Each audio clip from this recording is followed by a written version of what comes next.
हम इस वीडियो में भक्ति काल की प्रमुख विशेषताओं पर चर्चा करेंगे। हिंदी साहित्य के इतिहास का जो द्वितीय चरण है उसे भक्ति काल के नाम से ही जाना जाता है, जिसका समय जो है वह संवत 1375 से लेकर 1700 तक माना गया है। और डॉक्टर श्याम सुंदर दास ने भक्ति काल को स्वर्ण युग भी कहा है। और स्वर्ण युग कहने के पीछे कारण क्या है कि इस युग में बहुत ही सुप्रसिद्ध विख्यात कवि हुए हैं और साथ ही साथ बहुत ही उत्कृष्ट रचनाएं भी जो है वो भक्ति काल में लिखी गई हैं। तो आगे जो है हम भक्ति काल की जो प्रमुख विशेषताएं हैं उन पर विस्तार पूर्वक चर्चा करेंगे। तो सबसे पहली विशेषता जो है वो है भक्ति की दो धाराएं। भक्ति की दो धाराएं जो है वो इस युग में प्रवाहित हुई थी। वो दो धाराएं कौन सी थी? निर्गुण काव्य धारा और दूसरी है सगुण काव्य धारा। इन दोनों की आगे क्या है, दो और उपधाराएं हैं। निर्गुण काव्य धारा के अंतर्गत है संत काव्य धारा, जिसे ज्ञान आश्रय काव्य धारा भी कहा जाता है, और सूफी काव्य धारा जिसे प्रेम आश्रय काव्य धारा भी कहा गया है। तो संत काव्य धारा या ज्ञान आश्रय काव्य धारा की जब बात करते हैं तो इसके प्रमुख कवि जो हैं जैसे कबीर दास हैं, रैदास हैं, नामदेव हैं, जादू दयाल है, सुंदर दास है। और सूफी काव्य धारा या प्रेम आश्रय काव्य धारा में मलिक मोहम्मद जायसी है, मुल्ला दाऊद, कुतुबुन उस्मान, इस तरह के कवि हैं। और इनमें सबसे प्रसिद्ध जो है वो मलिक मोहम्मद जायसी ही हैं। आगे जो है वो है सगुण काव्य धारा। सगुण काव्य धारा की भी दो उपधाराएं हैं, राम काव्य धारा और कृष्ण काव्य धारा। राम काव्य धारा के प्रमुख कवि जो हैं वो तुलसीदास हैं। इनके अलावा नाभादास, अग्रदास, ईश्वरदास, ये कवि भी राम काव्य धारा में ही आ जाते हैं। और कृष्ण काव्य धारा के प्रमुख प्रवर्तक जो हैं वो सूरदास हैं। सूरदास के अलावा अरस्थान है और मीरा बाई जो हैं उन्होंने भी कृष्ण पर बहुत सारी रचनाएं लिखी हैं। तो ये जो है प्रमुख भक्ति की दो धाराएं थी। दूसरी विशेषता है राम नाम की महिमा। इस काल के जितने भी कवि हुए हैं, चाहे संत काव्य धारा के हो, सूफी काव्य धारा के हो, राम काव्य धारा या कृष्ण काव्य धारा के हो, इन सभी ने क्या है राम नाम की महिमा का प्रतिपादन किया है। और इनके अनुसार नाम स्मरण जो है वो छल कपट से रहित होना चाहिए। एकाग्रचित्त होकर ही क्या है प्रभु का स्मरण जो है वो किया जा सकता है। और कबीर दास की तो यहाँ पर जो पंक्तियां हैं वो बड़ी ही महत्वपूर्ण है कि माला तो कर में फिरे, जीभ फिरे मुख माही, मनुआ तो 10 दिसी फिरे, सो तो सुमिरन नाही। ठीक है, एक तरफ तो माला जो हाथ में माला पकड़ी हुई है और जिह्वा पर परमात्मा का नाम जपा जा रहा है, परंतु अगर मन जो है वही 10 दिशाओं में भटक रहा है तो इस प्रकार की स्थिति में सुमिरन करने का कोई भी अर्थ जो है वो नहीं रहता। तीसरी विशेषता जो है वो गुरु का महत्व। तो गुरु का महत्व जो है इस काल के साहित्य में बहुत ही बढ़ जाता है और संसार रूपी जो भव सागर है उसे पार करने का एकमात्र जरिया जो है वो गुरु को ही माना गया है। और इस काल के कवियों ने गुरु को क्या है ईश्वर से भी ज्यादा महत्व दिया है। कबीर दास जी का दोहा भी है कि गुरु गोविंद दोहु खड़े, काटे लागू पाए, बलिहारी गुरु अपने, जिन गोविंद दियो मिलाए। तो गुरु का महत्व जो है वो ईश्वर से भी ज्यादा बढ़कर माना गया है। चौथी विशेषता है भक्ति भावना। तो भक्ति भावना जो है भक्ति पर रचनाएं ही लिखी गई थी और भक्ति भावना के अंतर्गत दो प्रकार की भक्ति का विशेष रूप से महत्व है। पहली भक्ति जो है वो है निर्गुण भक्ति और दूसरी है सगुण भक्ति। निर्गुण भक्ति भावना किस प्रकार की थी? निर्गुण का अर्थ क्या होता है? गुणों से रहित, मतलब जिसमें किसी प्रकार का कोई गुण ना हो। गुण मतलब किस प्रकार का गुण हो सकता है? जिसे देखा ना जा सके, जिसका कोई आकार ना हो, जिसे स्पर्श ना किया जा सके, परंतु उसका होना जो है वो कण कण में महसूस किया जाए। इस तरह की भावना जो थी वो निर्गुण भक्ति के जो उपासक थे उनके मन में थी। मर्ण से रहित है मेरा साहिब सोए। तो निर्गुण उपासक जो थे वो मानते थे कि जो भी आराध्य है वो जन्म मरण से रहित है, मतलब वो बहुत ही ऊपरी अवस्था में है, ठीक है, किसी प्रकार के भव सागर में फंसा हुआ नहीं है। जो ईश्वरीय भक्ति है वो पूर्ण रूप से निर्गुण है। दूसरा है सगुण भक्ति। सगुण भक्ति के अंतर्गत क्या है, गुणों सहित, मतलब क्या है, इसमें साकार रूप की वंदना की जाती है, अवतारी रूप जो है उनकी उपासना की जाती है, जैसे राम भक्ति काव्य धारा हो गई या कृष्ण भक्ति काव्य धारा हो गई। इसके अंतर्गत क्या है, साकार रूप की आराधना जो है वो की जाती है। तो इसमें उल्लेखनीय पंक्तियां हैं, गोकुल प्रकट भय हरि आई, अमर उदाहरण असुर संहारण, अंतर्जामी त्रिभुवन राई। तो इनको आप लोगों ने याद कर लेना है, निर्गुण भक्ति और सगुण भक्ति। इसके अलावा कबीरदास जो है उन्होंने नवधा भक्ति का भी उल्लेख जो है वो किया है। पांचवी विशेषता है आश्रयदाताओं से स्वतंत्र। तो इससे पूर्व जो काल था, आदि काल, उसमें हम लोगों ने पढ़ा था कि जितने भी कवि हुए हैं वो किसी न किसी राजा के आश्रय में रहकर ही जो है रचनाएं लिखते थे। परंतु भक्ति काल के जितने भी कवि थे वो किसी भी राजा के आश्रय में नहीं रहे थे, उन्होंने स्वतंत्र रूप से रचनाएं लिखी थी। जैसे कबीरदास जो थे, इन्हें जो है वो समाज सुधारक क्रांतिकारी भी कहा गया है, क्योंकि इन्होंने समाज में घूमते हुए जिस तरह का अनुभव किया हूबहू वही चित्रण जो है इन्होंने अपने काव्य में किया है। और प्रेम आश्रय धारा के जो कवि हैं मलिक मोहम्मद जायसी, इन्होंने प्रेम निरूपण किया है अपने काव्य में। और राम काव्य धारा में तुलसीदास जी ने क्या है, राम से संबंधित बहुत सारी रचनाएं लिखी हैं। और कृष्ण काव्य धारा में सूरदास जी ने कृष्ण लीलाओं का बहुत ही सुंदर चित्रण किया है। तो इस तरह से हमें पता चलता है कि किसी भी राजा की प्रशंसा में इन्होंने रचनाएं जो है वो नहीं लिखी है, पूर्ण रूप से वो आश्रयदाताओं से स्वतंत्र थे।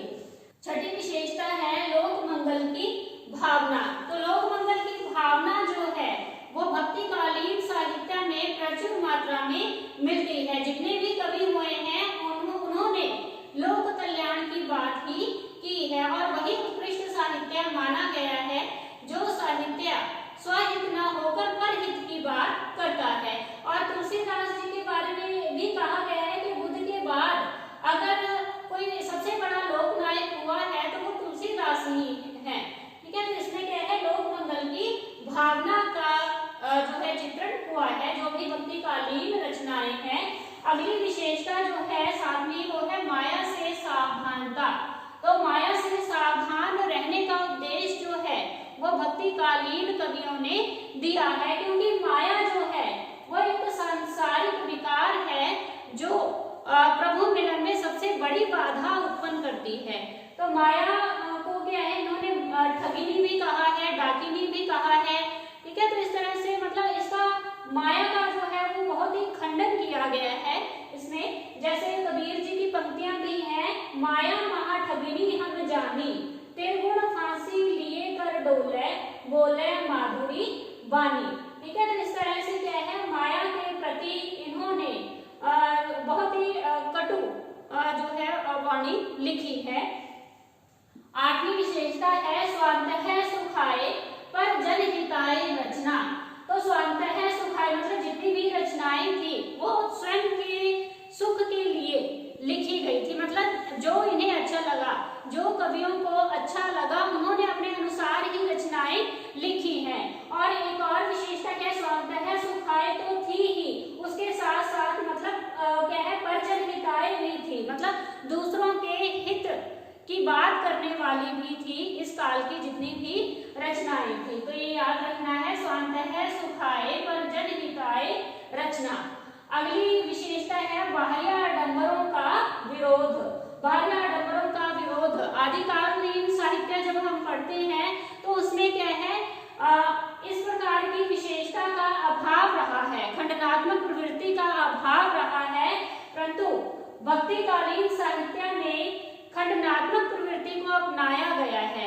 और उसमें क्या है, बाहरी आडंबरों का विरोध किया गया है। बाहरी आडंबरों के अंतर्गत आ जाते हैं जैसे मूर्ति पूजा, तीर्थ स्थानों का भ्रमण करना, या भक्ति करने के लिए कोई विशेष रूप धारण करना। तो इन सबका जो है कवियों ने खंडन किया है। बहुत ही प्रसिद्ध पंक्तियां हैं, जंत्र मंत्र सब झूठ है, मति धर्मो जग कोय, सार शब्द जाने बिना कागा हंस ना होए। ठीक है, तो जंत्र मंत्र क्या है, इसके द्वारा सिद्धियां या ज्ञान प्राप्त नहीं होता। जिस तरह से कोई कौवा जो है वो हंस का रूप धारण नहीं कर सकता, उसी तरह से सच्चे ज्ञान की प्राप्ति जो है वो जंत्र मंत्र द्वारा नहीं हो सकती। और इस काल के कवियों ने क्या है, जो भी लोग हैं उन्हें अंधविश्वास से दूर रहने की भी शिक्षा दी है। मूर्ति पूजा का भी खंडन किया है इन्होंने। 10वीं विशेषता है वर्ग भेद का विरोध।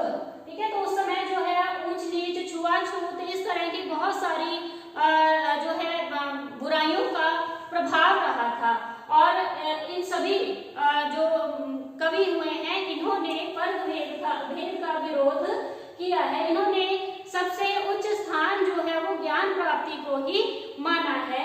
और कबीरदास जी की पंक्तियां भी हैं कि जाति पाति पूछे नहीं कोई, हरि को भजे सो हरि को होई, हरि का होई। ठीक है, मतलब सभी प्राणी जो हैं वो ईश्वर के ही हैं, इसीलिए क्या है, मतलब जो भी प्रभु का भजन कर रहा है वो प्राणी जो है वो परमात्मा के द्वारा ही निर्मित किया गया है। और किसी के साथ भी किसी प्रकार का कोई भेदभाव करना जो है वो उचित नहीं है।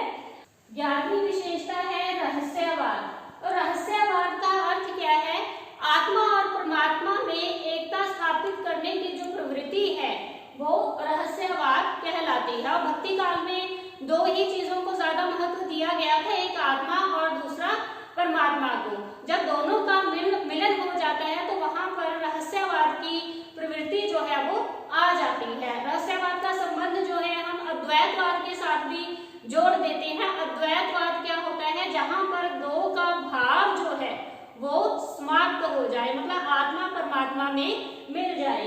इसके लिए आप कबीर जी का वो जो दोहा है वो भी लिख सकते हो कि जल में कुंभ, कुंभ में जल है, बाहर भीतर पानी, फूटा कुंभ जल जल ही समाना, यह तत् कथ्यो ज्ञानी।